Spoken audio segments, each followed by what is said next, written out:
Kasi yung mga liwat, sila yung nag-a-apply. Ina-apply nila actual yung pakikipagtalik sa lalaki. At publicly, hindi sekreto. Sa mamamayan ni Lot, ginagawa nila yung publicly. Nasabi natin yung talata dito sa Quran na meron silang lugar sa mga daanan na kung saan doon sila tumatambay at yung mga dumadaan, sinusunggaban nila. Wala na silang respeto kay Lot. Hindi na nila binibigyan ng halaga kung ano yung sinasabi ni Lot.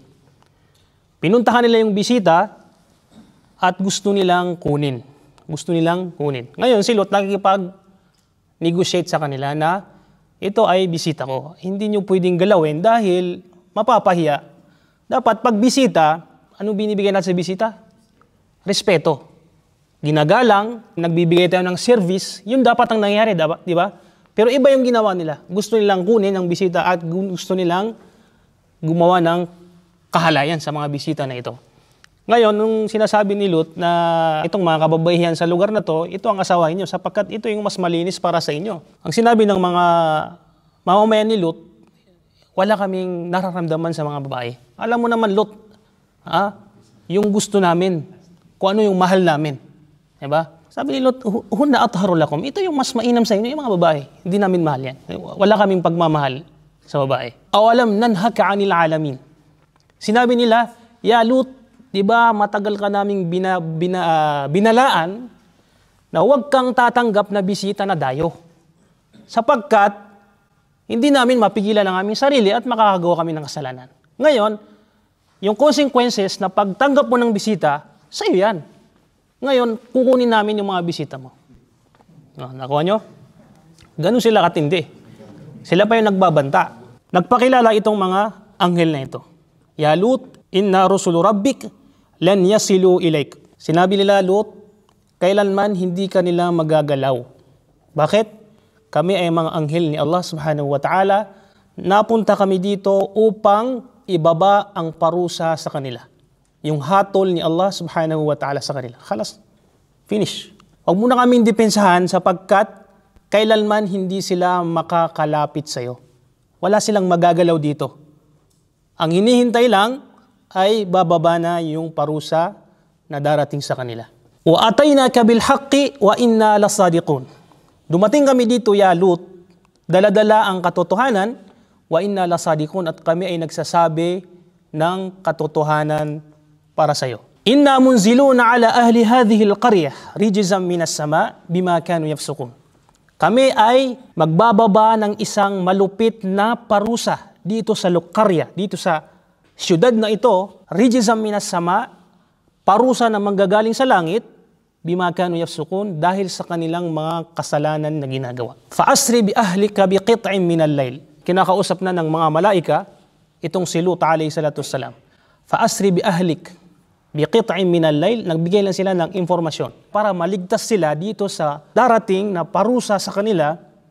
Kailangan mong ilikas ang mga pamilya mo. Kasi itong lugar na to, ito na yung pupuksain ni Allah subhanahu wa ta'ala. Illa mra'atak, maliban sa iyong asawa. Inna musibuha ma asabahum, sapagkat kung ano ang parusang ibababa sa mga taong ito, ganun din yung parusang ibababa sa asawa mo. Bakit? Sapagkat siya ay minal ghabirin. Pinili niyang manatili dito at siya ay hindi naniwala kay Lut. Hindi siya naniwala sa kaisahan ni Allah. Hindi siya naniwala sa Panginoong Allah subhanahu. Sumuway siya. Sa turo ni Lut, sinuway niya ang kanyang asawa.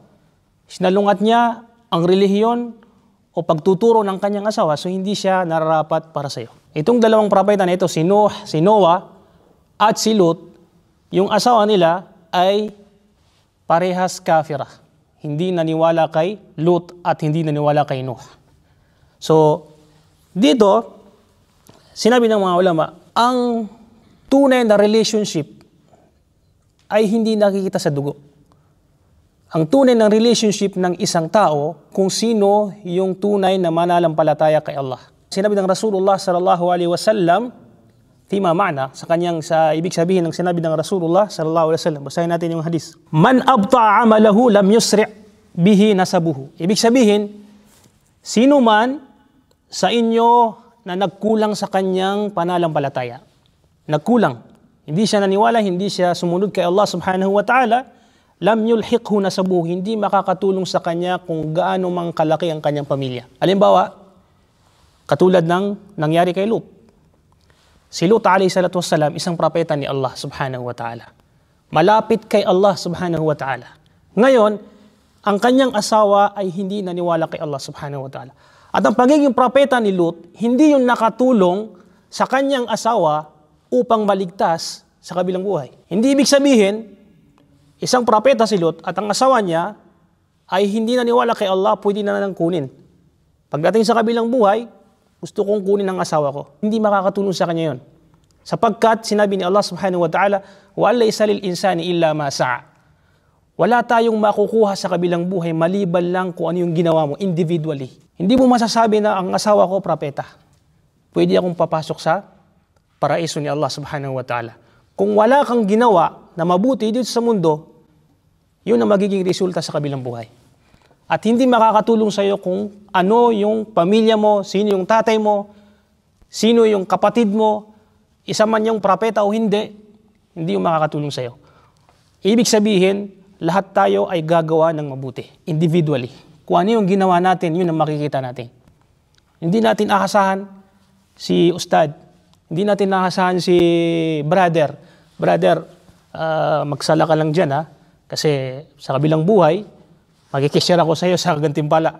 Bigyan mo ako para makapasok ako sa paraiso. No. Walang pasalud doon. Hindi mo pwedeng ipasa. Yung kabutihan na ginawa mo, ipapasa mo sa kanya para makapasok sa paraiso ni Allah. No. Kung ano yung ginawa mo, yun ang makukuha mo. Walang labis, walang kulang. Ito ang nangyari kay asawa ni Lut alayhi salatu wassalam. Siya ay pinarusahan ni Allah subhanahu wa ta'ala dito sa dunya, dito sa mundo, higit lalo sa kabilang buhay. Sapagkat sila ay namatay, sila ay naabutan ng kamatayan na hindi sila naniniwala kay Allah subhanahu wa ta'ala. Dalangin natin kay Allah subhanahu wa ta'ala na naway maabutan tayo ng kamatayan na tayo ay naniniwala sa nag-iisang Diyos. Sapagkat yan lang ang tunay na makakaligtas sa atin. Fa'asri bi ahlik, sinabi ng mga malaika, isama mo ang iyong mga pamilya maliban lang sa asawa mo. Wala yaltafit minkum ahad, at wag na wag kayong lilingon kahit isa sa inyo. Habang kayo ay tumatakas, habang kayo ay umaalis, walang iisa sa inyo na lilingon sa kanyang pinanggalingan. Sinabi ng mga ulama, ano ibig sabihin ng lilingon? Al-iltifat ma'nawi. Ibig sabihin, haythu nuhu anit ta'akhur fil qarya wal iltifat ila al-aghrad. Huwag niyong lilingunin kung ano yung mga naiwan yung mga ari-arian. Iwanan niyo na yan sapagkat wala ng oras. Ibig sabihin, ang instruction sa inyo, aalis kayo sa lugar na to, kung ano yung dala ninyo, yun lang ang dadalhin ninyo. Huwag na kayong magdala ng mga kaldero, ano pa man na naiwan nyo, mga kayamanan, iwanan nyo na dito sa lugar na to. Sapagkat, inna maw'idahum as-subah. Ang parusa ni Allah ay darating sa waqtas subah, sa oras ng bago pa magbukang liwayway. So ang oras nila napakaliit upang umalis sa lugar na yon. At kaya binigyan sila ng instruction ng mga malaika, baka maabutan sila ng parusa at madamay sila doon. Yun ang unang ibig sabihin. Pangalawa, fa'alayhim ay yusari'u fil khuruj, wag na sinang lilingon pa kapag dumating na yung parusa na ibinigay sa kanila ni Allah subhanahu wa ta'ala. Bakit? Kasi pag nakita nila yon at makita nila kung paano sila pinarusahan ni Allah subhanahu wa ta'ala, matrauma ang kanilang mga isipan. Kasi pag nakikita mo, baka pambihirang nangyari sa kanila, mamaya makikita natin kung ano yung klaseng parusa na ibinigay sa kanila ni Allah subhanahu wa ta'ala. So, isang pambihira na nababagay sa kanila. Al-jaza min jinsil amal. Ang gantimpalang ibibigay sa iyo ay naaayon sa ginawa mo. Pangalawang instruction, wamdu haythu tu'marun, kapag kayo ay aalis na sa lugar na ito, nung lumikas sila mula dito sa Qarya, dito sa bandang silangan ng Palestine. Umalis sila doon at mayroon instruction na binigay sa kanila ni Allah subhanahu wa ta'ala na pupuntahan nila at pupuntahan nila hindi natin alam. Why? Walang nabanggit sa Quran. Ibig sabihin, it's not important. Ano bang pinaka-point of view dito sa kwento na to? Yung lugar na pinuntahan nila? No.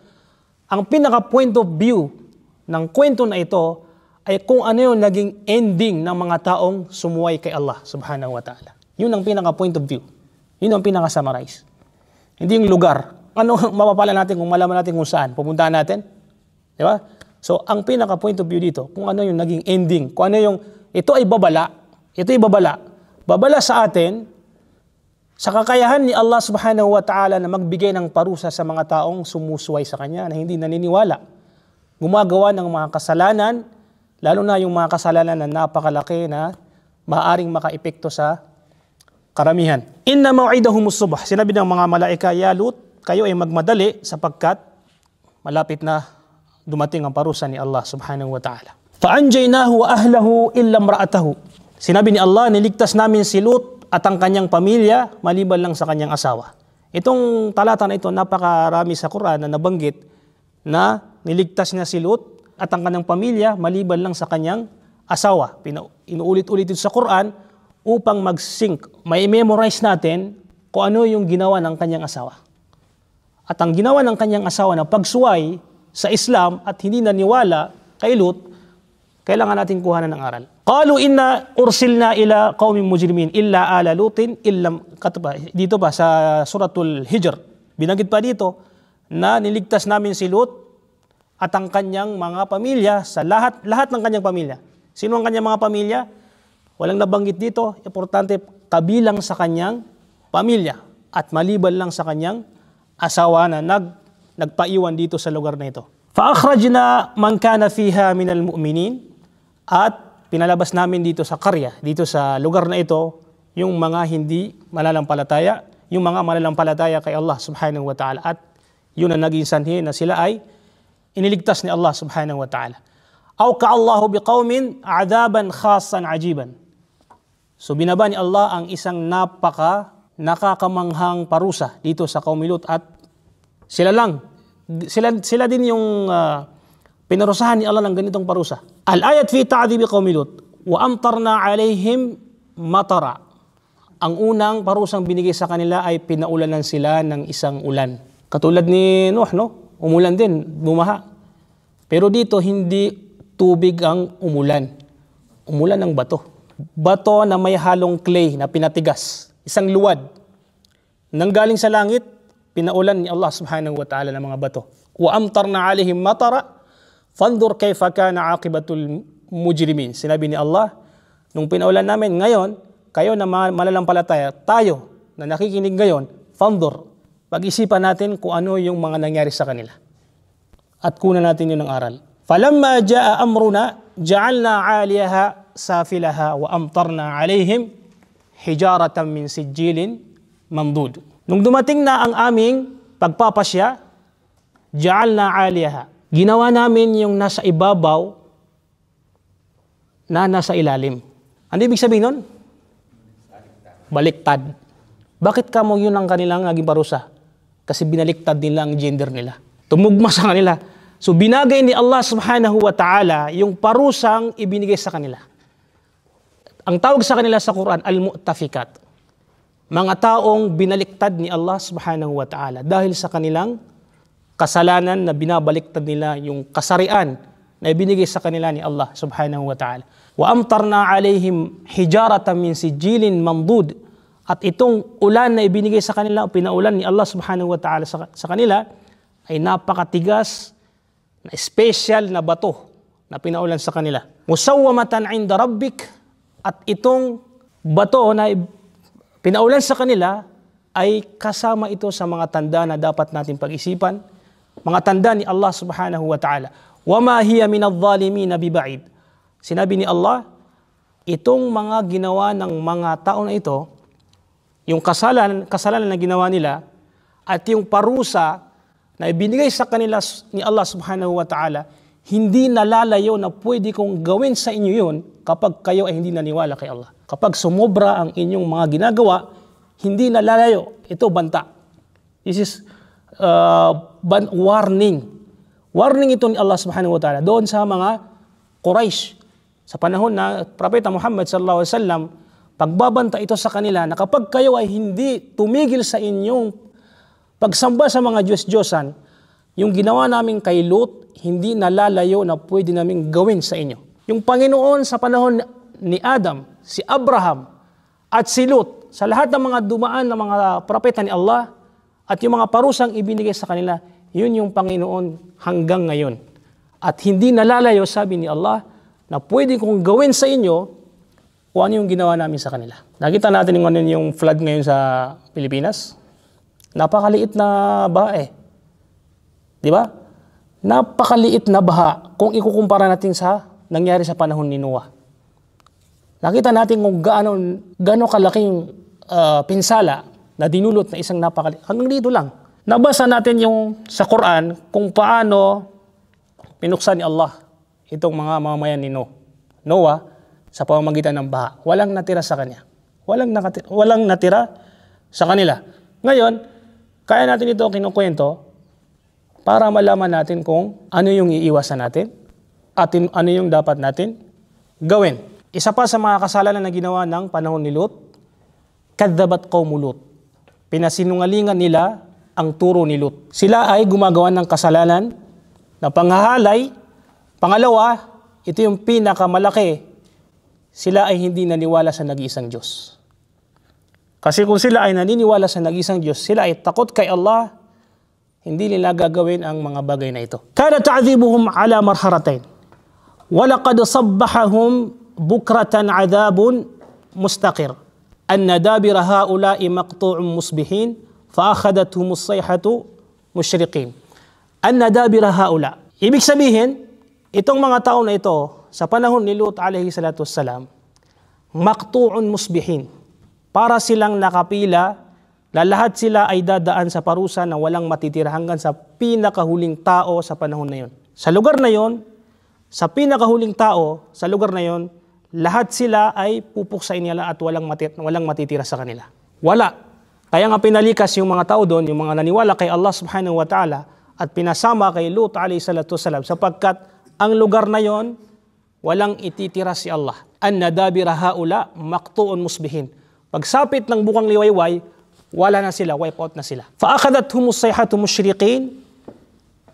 At bago pa sumikat ang araw, ito ang pumuksa sa kanila lahat. Maliban sa pagkabaliktad at umulan ng mga bato, fa'akhadathum as-sayha. Ang tumapos sa kanila lahat ay dumating yung isang napakaingay na tunog. Sayha. Napakaingay na tunog at yun ang naging sanhi ng kanilang kamatayan. Na-try natin yung pinakamalakas na kulog. Yung pinakamalakas. Gano'n yung impact na sa puso, di ba? Minsan nga nung nasa Manila ako, nag-drive ako ng motor, dumaan na isang malaking bus, bumusina ng malakas, muntik na madisgrasya. Bakit? Yung epekto niya sa'yo, yung malakas na tunog na yun, pambihira, di ba? Busina lang yun ng bus. Di ba? Para kang ma-out of balance ka. Kasi inisip natin paano nakakamatay yung tunog. Di ba? Paano nakakamatay yung tunog? Hindi natin na-experience ito. Pero, kaya sinasabi ko to, yung bus na busina yon, try mo yung pinaka-busina ng bus. Patunugin yung busina at ilapit mo yung tenga mo. Ano yung magiging epekto na sa'yo? Dinisyon sa puso. Kahit sa mga doktor, itanong natin sa kanila, maaari bang nakakamatay ang malakas na tunog? Sasabihin nila, yes. So, na-prove natin dito sa Quran, ang parusa o ginawa ni Allah subhanahu wa ta'ala ng pagpatay sa kanila sa pamamagitan ng tunog, posible na mangyari. Ito yung pinakahuling pumatay dito sa mamamayan ni Lut. Fa'akhadathum sayhatu musyrikin. At binaliktad ni Allah subhanahu wa ta'ala ang kanilang bayan, na kung saan tinawag ito ni Allah subhanahu wa ta'ala dito sa Quran na al-mu'tafikat. Ngayon, isa sa mga punto na maintindihan natin dito, ang ginawa ni Lut alayhi salatu wassalam na an-nahi anil munkar. Ibig sabihin na nahi anil munkar, yung ipagbawal natin yung masama at ipag-utos natin yung mabuti. Hindi lang tayo nagbabawal ng masama sa mga taong Muslim lang. Kahit sa mga non-Muslim, kapag tayo ay nakakita sa kanila ng isang bagay na masamang gawain na maaring makapinsala sa nakakarami, kailangan natin ipagbawal. Huwag mo nang hintay maging Muslim pa. Ay, hindi naman yung Muslim eh. Kaya, halimbawa, kumakain ng baboy. Ay, hayaan mo na, hindi naman ng Muslim yan eh. Kumakain sila ng baboy. No. Halimbawa, ito, mga bakla, nakita mo na gumagawa ng kasalanan.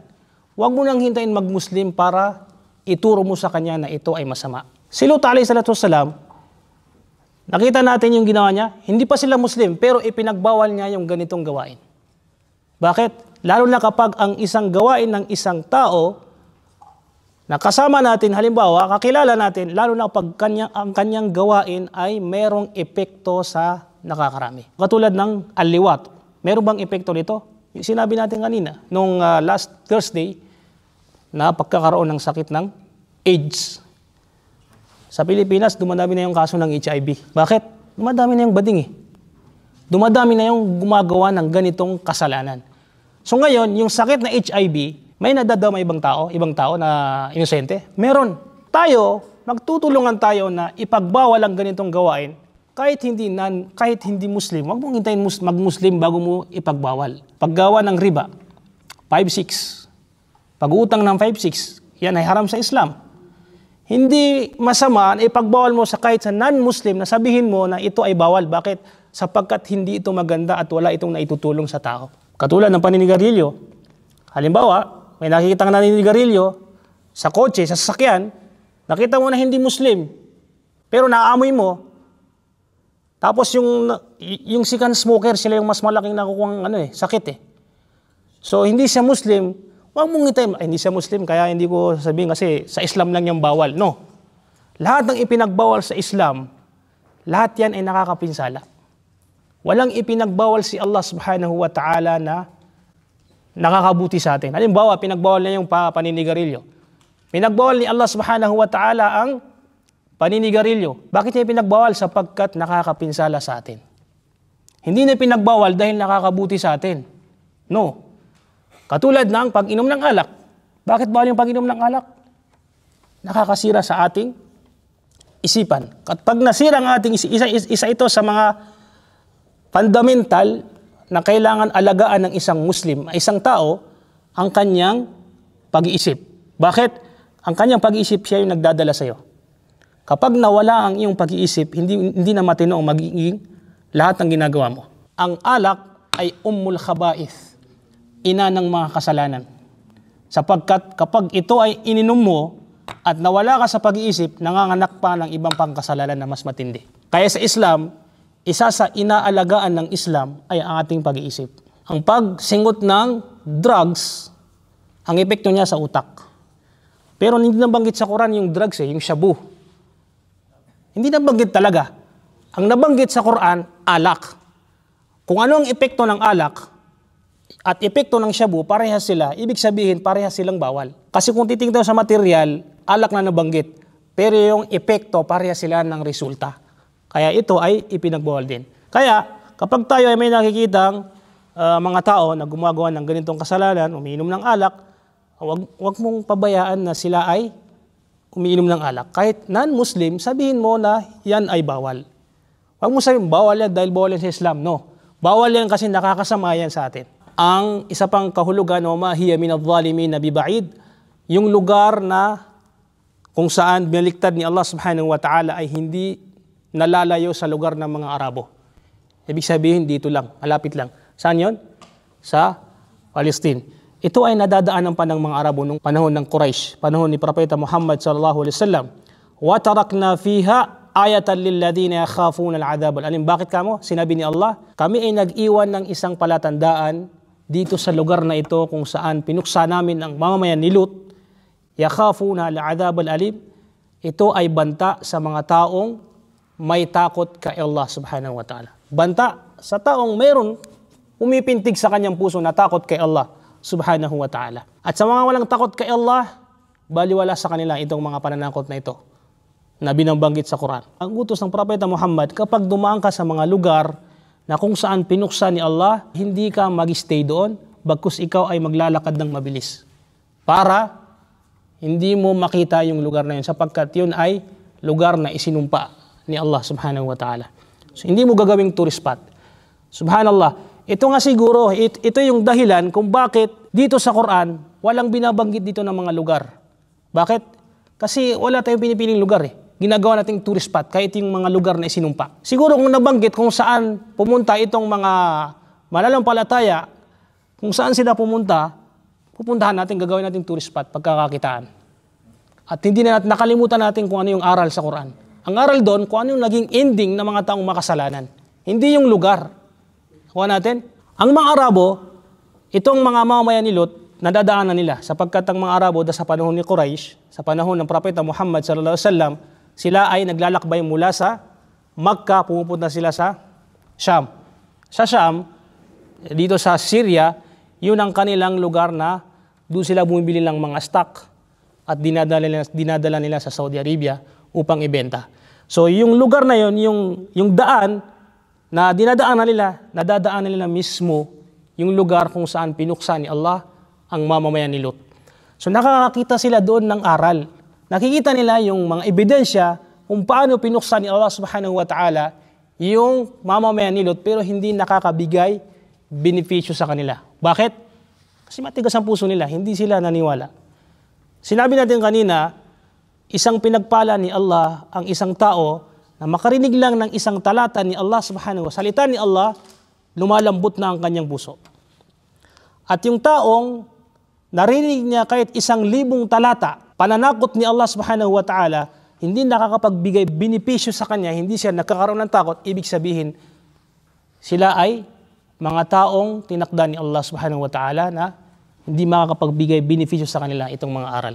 So tayo, pinagpala tayo ni Allah subhanahu wa ta'ala sapagkat nagkakaroon tayo ng interest na pakinggan ng mga salita ni Allah. Ibig sabihin, may pumipintig sa ating puso na isang mabuting puso na mananampalataya kay Allah subhanahu wa ta'ala.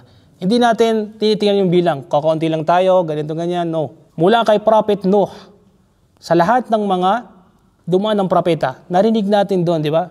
Paulit-ulit natin, wa ma amana ma'ahu ila qalil. Walang naniwala sa mga propeta maliban lang sa maliit na bilang.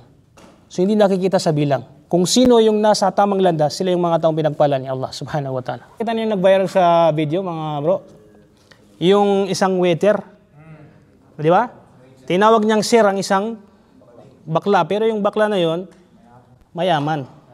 Ano ginawa na sa waiter? Sinampal niya. Walang respeto ah. Bakit mo tinawag na sir? Ma'am. Diba? Nagawa niyang sampalin ng isang lalaki kasi meron siyang power. Katulad ng sa panahon ni Lot. Nagagawa nila itong mga kasalanan na to publicly kasi meron silang kapangyarihan. Nakuha natin? At nakikita natin na parang naisa larawan sa atin, no?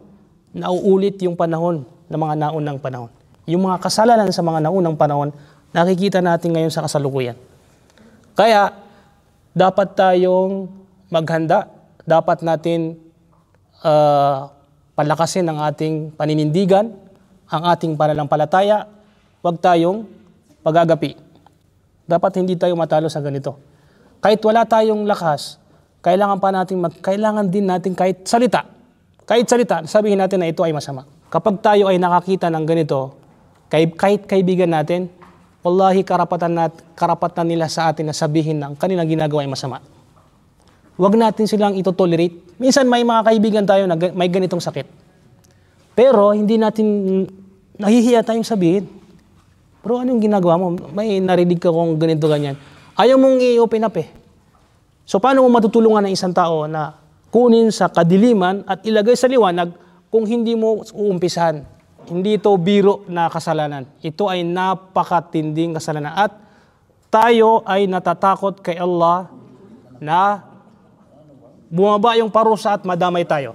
Ito yung nakakatakot dito. Kapag tayo hindi nagsalita, kapag tayo hindi nagsabi, nagbawal ng ganitong kasalanan, darating yung parusa ni Allah na madadamay tayo. Isa sa nabasa ko na sa libro na gumagawa ng kasalanan ang mga mamamayan, tapos paparusahan sila ni Allah subhanahu wa ta'ala, at nung dumating ang mga malaika, Ya Allah, hindi namin maibaba yung parusa dahil mayroong isa na religious, nagpa-fasting, nagbibigay ng kawang-gawa. Hindi namin pwedeng ibaba yung parusa kasi madadamay siya. Sinabi ni Allah subhanahu wa ta'ala, idamay nyo na. Bakit ka mo? Religious siya pero nakikita na yung mga kasalanan hindi niya sinisita. Ibig sabihin, sumasang-ayon siya. Kahit na siya ay religious pa, kapag nakikita mo ang kasalanan at hindi mo sinisita, ibig sabihin tinotolerate mo, ibig sabihin kabilang ka sa kanila. Kaya sinabi ni Allah, idamay mo siya sapagkat siya ay kabilang sa kanila. Si Lut alayhi salatu wasalam, kaya siya ang nakuha na isa sa makuha nating aral, niligtas siya ni Allah subhanahu wa ta'ala sapagkat sinasabi niya yung katotohanan. So tayo, kapag hindi tayo magtulungan, ikaw ay nag-tolerate sa ganong kasalanan, kapag dumating ang parusa ni Allah, maaari kang madamay. Para makaligtas ka sa ganitong parusa, halimbawa, darating ang parusa ni Allah at ikaw ay makaligtas, kailangan mo magsalita. Kailangan mo magsalita. Kailangan mong sabihin yung mga bawal na ipinagbawal ni Allah subhanahu wa ta'ala. Kahit sa mga non-Muslim. Huwag mong hintayin maging Muslim pa. Okay? Lalo na yung mga malalaking kasalanan. 5-6, pag-inom ng alak, drugs, kung anything, aliwat. Ganitong mga aliwat. So, barakallahu fikum wa jazakumullahu khair. Inshallah, sa next Thursday, bro. Lilipat natin kay Shuaib, inshallah.